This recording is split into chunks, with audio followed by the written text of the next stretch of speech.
Hello दोस्तों, welcome to selection Dham. Selection Dham में आप सभी का स्वागत है। और हम इस डीआई की चैंपियन सीरीज को आगे बढ़ाते हुए आज हम सीखने वाले हैं ये टेबुलर डीआई, जहां पर पूरा डाटा जो दिया गया है वो टेबल में जमा कर आपको दिया गया है। इससे पहले हम pie chart, bar graph, line chart की डीआई जो है वो सोल्व करके देख चुके हैं और मैं आपको सिखा चुका हूं कि वो डीआई किस तरह से सोल्व होंगी। तो अगर आपने वो वाली डीआई नहीं देखी है, उनकी लिंक जो है वो डिस्क्रिप्शन में नीचे दी गई है, वहां पर क्लिक करके आप वो वाली डीआईज देख लेना।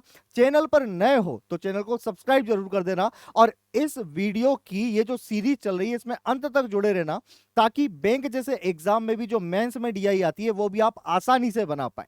चलिए हम डीआई को, इस वाली डीआई को सोल्व करते हैं और देखते हैं कि डाटा जो है, देखो पाई चार्ट में जो डाटा दिया था वो किस तरह से दिया था ये भी हम सीख चुके हैं।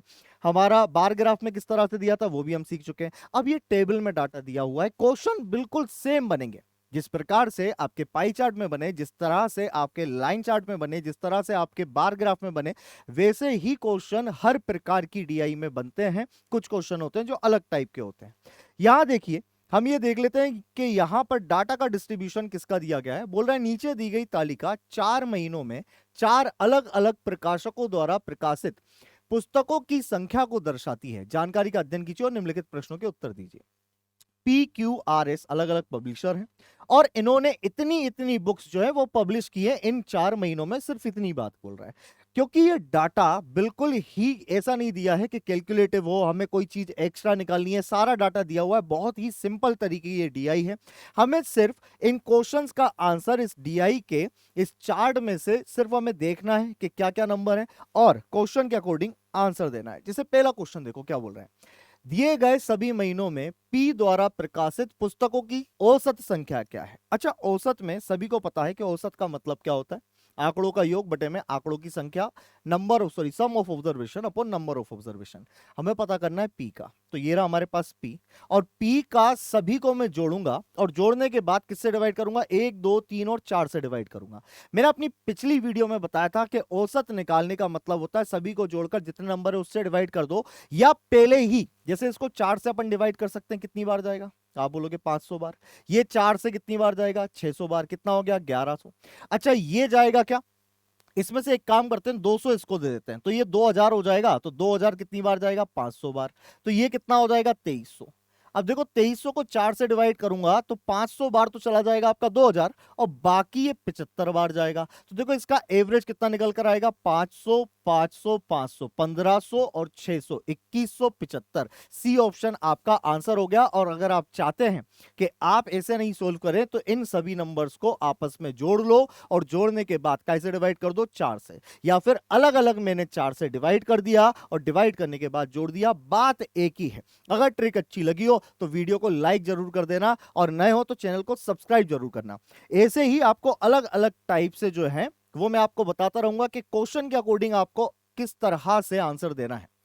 क्या बोल रहे हैं यहां, क्यू द्वारा फरवरी और मार्च में प्रकाशित पुस्तकें, देखो क्यू के द्वारा, इसके द्वारा फरवरी और मार्च में प्रकाशित पुस्तकें कितनी हो गई, ये हो गई है आपकी 3350, 3350 द्वारा फरवरी और मार्च में पुस्तकें मार्च और अप्रैल में आर द्वारा प्रकाशित पुस्तकों से कितने प्रतिशत अधिक या कम है। अनुमानित मतलब आपको अप्रोक्सीमेट बताना है। किसका देखना है, आर का, मार्च और अप्रैल में। ये रहा आर, ये मार्च और ये अप्रैल, इन दोनों का मिलाकर कितना हो रहा है, 4250। और पूछा जा रहा है ये 3350 4250 से कितना परसेंट कम है। पहले तो हम ये देखते हैं कि कितना कम है। तो यहां देखो, इसमें अगर 900 जोड़ दूंगा तो ये हो जाएगा, मतलब 900 कम है। और 900 किससे कम है, 4250 से। बस हमें इसी की परसेंट वैल्यू बतानी है। या हम इसको अगर काट लें तो 900 का आधा नहीं होगा, चलो यहाँ देख लेते हैं, 25 से काट लेते हैं। 25 एकम 25 बचेगा आपके पास कितना, 17। 25 से 7 बार जाएगा, 0 हो गया। 25 से इसको काट देते हैं, ये 4 बार चला जाएगा, 0 से आपकी 0, ये बन जाएगा 360। अच्छा, 360 को अगर 17 से डिवाइड करूंगा, 17 दूनी 34, बचेगा 2 और 17 एकम 17, मतलब लगभग कितना परसेंट आएगा, 21% जो है वो आपका आंसर हो जाएगा। आई होप कि ये वाली बात आपको समझ में आई हो कि इसका आंसर 21% कैसे हो गया। देखिए इसी तरह से अगला जो क्वेश्चन है वो अपन लेते हैं और देखते हैं कि उसमें क्या पूछा जा रहा है। बोल रहा है find the ratio between book published by R to S in all given months. दिए गए सभी महीनों में आर और एस द्वारा प्रकाशित पुस्तकों का अनुपात पता करना है। मतलब पहले तो आप आर की सभी पुस्तकों का टोटल कर लो, फिर एस की सभी पुस्तकों का टोटल करो और फिर बताओ कि अनुपात कितना होगा। देखो इसको अगर अपन जोड़ें, ये 750 है, ये 250 है, इधर दे दो तो ये 2000 हो जाएगा। 2000 2000 कितना हो गया? 4000, 2000 6000 और 6000 के बाद ये हो जाएगा आपका 8400। 8400 के बाद मुझे एस में देखना है। एस यहां देखो 1200 800 कितना हो गया? ये भी 2000 हो गया। 1350 और ये 2600 हो जाएगा। तो 2000 और 2600 कितना हो गया? 4600। बस हमें इसी का रेशियो देखना है। 2 जीरो से 2 जीरो काट दी, 2 से काटोगे तो ये जाएगा 42 टाइम्स और 2 से काटोगे तो ये जाएगा 23 बार। तो अनुपात क्या होगा आपका? 42:23, जो कि आपका ई ऑप्शन करेक्ट आंसर है। जोड़ने के लिए आप कैसे भी जोड़ सकते हो, आप ऊपर नीचे रखो, लेकिन क्योंकि राउंड ऑफ में पूरे नंबर दिखाई दे रहे थे 1750 में से इसका मैं 250 दे देता, 2000 हो गया, ये तीनों 2000 हो गए, मतलब ये 6000 और 2000 8400 हो जाएगा। आप इस तरह की ट्रिक भी एग्जाम में यूज कर सकते हो ताकि आपका कैलकुलेशन कम से कम समय में अच्छा बन जाए। अभी यहां देखिए क्वेश्चन नंबर 4 अपन देखते हैं कि क्या पूछ रहा है। क्वेश्चन तो बड़ा है, एक बार पढ़ लेते हैं।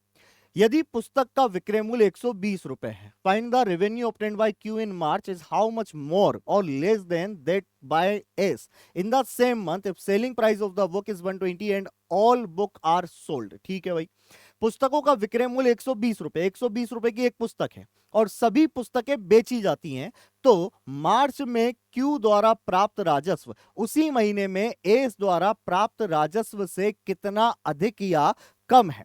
किसका पता करना है? हमें पता करना है कि क्यू का किस महीने में? मार्च में। मार्च में क्यू का जो राजस्व होगा वो किससे?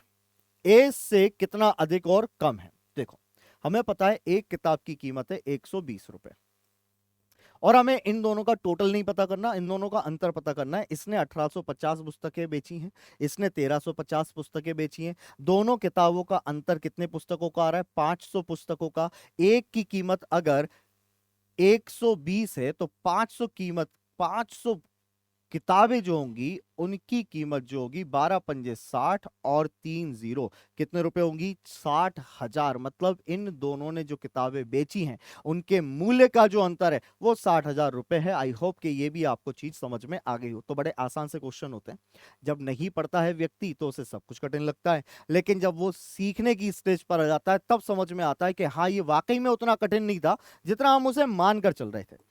देखिए आप इस डीआई का लास्ट क्वेश्चन हम देखते हैं कि लास्ट क्वेश्चन क्या है। बड़ा सिंपल सा क्वेश्चन दिखाई दे रहा है।